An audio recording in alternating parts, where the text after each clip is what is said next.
What's up, y'all? Welcome to the Dungeon Master Experience. In this video, we're diving into the fantastic Dungeon Master Experience articles by Chris Perkins, one of the lead designers of Dungeons & Dragons. We'll explore his invaluable insights and advice to enhance your skills as a Dungeon Master and create unforgettable D&D experiences for your players. This article is called Point of Origin, and it was written on March 24th, 2011. Wednesday night. 3 years ago, the Iomandra campaign had just gotten underway. The characters have converged on Keth, a small, politically insignificant island in the middle of the Dragon Sea, an island with many secrets yet to be revealed. Chris Youngs is playing a tiefling warlock named Demos, who was shipwrecked on the island as a child nearly 2 decades ago. Little does Demos know that the shipwreck was no accident, nor does he realize that the Dragovar Empire wants him dead. Neither Chris nor his character know that Demos was, as a child, subjected to an arcane experiment that trapped the spirit of an ancient dragon sorcerer inside of him, or that he was sold off by his grandmother, the leader of a powerful tiefling thieves guild called the Horned Alliance. Over the next several years, these secrets will come to light, and the full story of how Demos came to the island will be known. Every campaign starts somewhere: a tavern in Waterdeep, an isolated village, a shipwrecked upon the shore of the Isle of Dread. These are the backdrops against which we first meet the characters, the heroes of the campaign. At this point, the campaign world is a complete mystery to the players, and the only things that they can relate to are their characters. For this reason alone, it behooves the Dungeon Master to take some time before the campaign begins to create hooks that tether the heroes to the setting, origin stories that make the characters feel intrinsic to the world. Once I've chosen a starting point for my campaign, but before play begins, I like to inspire my players to consider their characters' origins, get them thinking about where their characters came from. I'm less concerned about how the characters found one another. That bit of artifice usually isn't important, since most players are willing and eager to accept that fate or circumstance has brought their characters together. However, it's been my experience that players have trouble coming up with the origin stories because their understanding of the world is so limited. This is less true if you're running a campaign in a world with which the players are intimately familiar. All characters had lives before they became adventurers. At least that's the underlying conceit of character themes.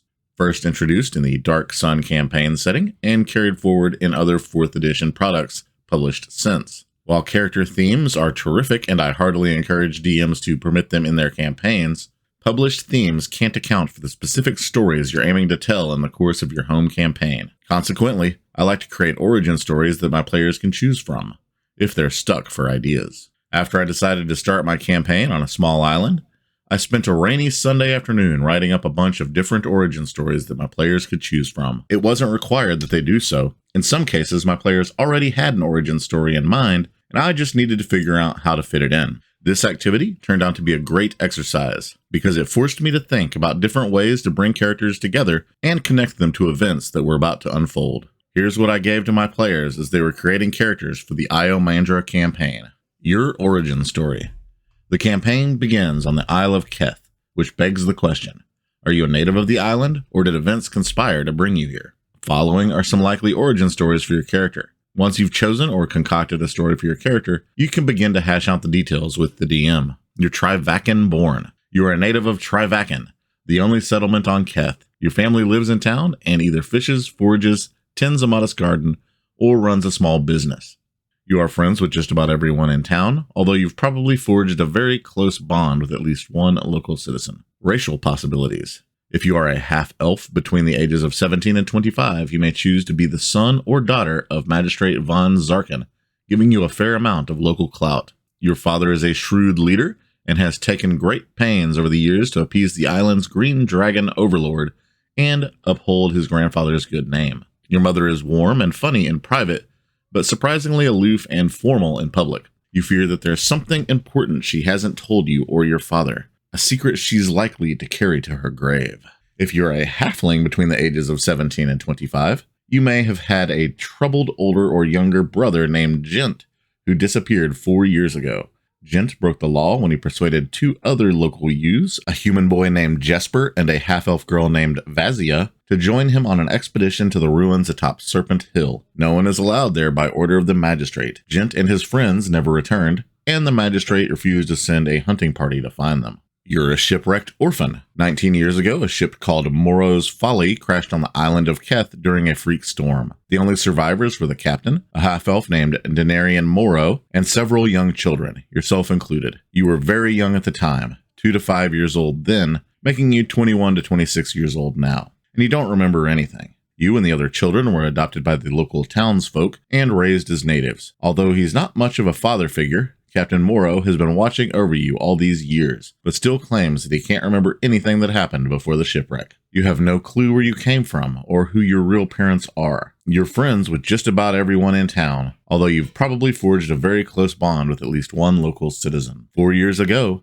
3 of your friends, a troubled halfling boy named Gent, a curious human lad named Jesper, and a half-elf girl named Vazia, left town to explore Serpent Hill, even though locals are strictly forbidden to go there. They never returned. Captain Morrow urged Magistrate von Zarkin to send a patrol to locate them, but the magistrate refused. The 2 men haven't spoken since. Jesper and Vazia were also survivors of the Morrow's Folly shipwreck, and Captain Morrow regrets not going after them himself. I'm starting to see a pattern here. Chris seems to be wanting to hook these characters in, the human lad named Jesper and the half-elf girl named Vazia, and Serpent Hill. It seems like he's trying to hook a newbie quest into the backstories of all of the characters, which is really cool. So they all have a reason to go to Serpent Hill and perhaps rescue or recover, or at least find out what happened to these people that went up there were never seen again. Continuing on, the next origin story possibility is you're forsaken. You were born and raised elsewhere, brought to the island of Keth by a ship, and for whatever reason left behind. Hoping to find your place in the community, you've probably forged a close bond with at least one of the local citizens. Racial possibilities. If you're a dragonborn, you may be the son or daughter of parents who were exiled from Arcosian soil. One or both of your parents may have been pirates or outspoken opponents of the Dragovar monarchy. In either case, they probably figured you'd be safer on a small backwater island of little consequence to the rest of the Dragovar empire.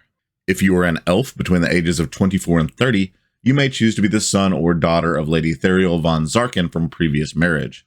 Your father is a wealthy ship captain named Toril Winterleaf who recently made some powerful enemies. 3 weeks ago, you were spirited out of Io Kalioth, the Dragovar capital, by your father's servants, and smuggled aboard the trade ship Lantheon and sent to stay with your mother for your own safety. You never got a chance to say goodbye to your father, and your mother didn't exactly welcome you with open arms. It's been 23 years after all, and your sudden arrival has created unrest in Von Zarkin Manor. For his part, Magistrate von Zarkin seems to be handling the situation quite well, particularly since your mother never told him that she had a child with her previous husband. If you're a tiefling between the ages of 17 and 25, you may choose to be the niece or nephew of Lucius Vesitus, the friendly proprietor of the Talisman. You were born and raised in the slums of Io Kalioth, and several years ago, your parents brought you to see Uncle Lucius as a child and left you with him without explanation. Although he makes you do chores around the tavern, your uncle has been very forgiving of your irksome adolescent antics. When asked about your parents, he merely frowns and grumbles in supernal.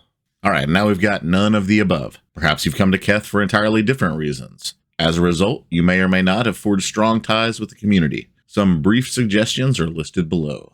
Someone you care about was arrested 10 years ago by the Dragovar authorities and sent to the prison island of Melitros. You believe this person was imprisoned wrongfully, and the key to clearing his or her good name rests with the missing sea captain named Denarian Morrow, whom you finally tracked to the backwater town of Tyrakin on the island of Keth. You swindled or double-crossed a sea captain named Lydia Terralan, only discover afterwards that she was working for Sea King Sinistrago. Upon learning the truth, you fled aboard the hammer ship Lantheon, headed for Tyrakin. You've opted to lay low until things blow over. Hopefully by then you'll have found some protection, or some way to make amends. The Church of Avandra has sent you to Tyrakin to assist the local priest, Sister Allison. She specifically requested someone gifted with an adventurer's spirit. Allison believes that certain townfolk are blessed with an adventurous nature that will soon manifest, but they need Avandra's assistance to survive their travails. You are the one Sister Allison hopes will help these other adventurers safely walk the dark path. You had a vivid dream about a silver dragon. It asked you to travel to the island of Keth and locate a man named Johias Ilum. The dragon in your dreams sounded real enough, and also claimed that the rewards for your success would be great.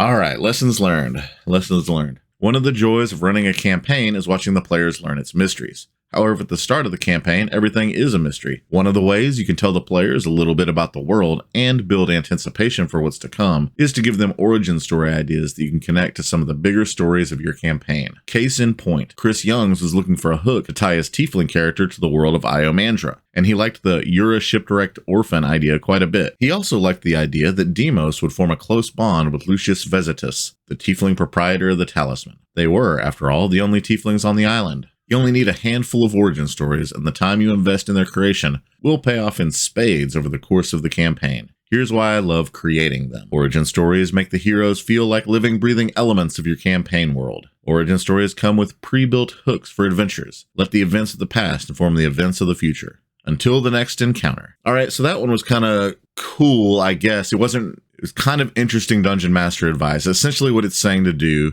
is to come up with different backstory options to give to your players before they make their characters so that they can hook into your world.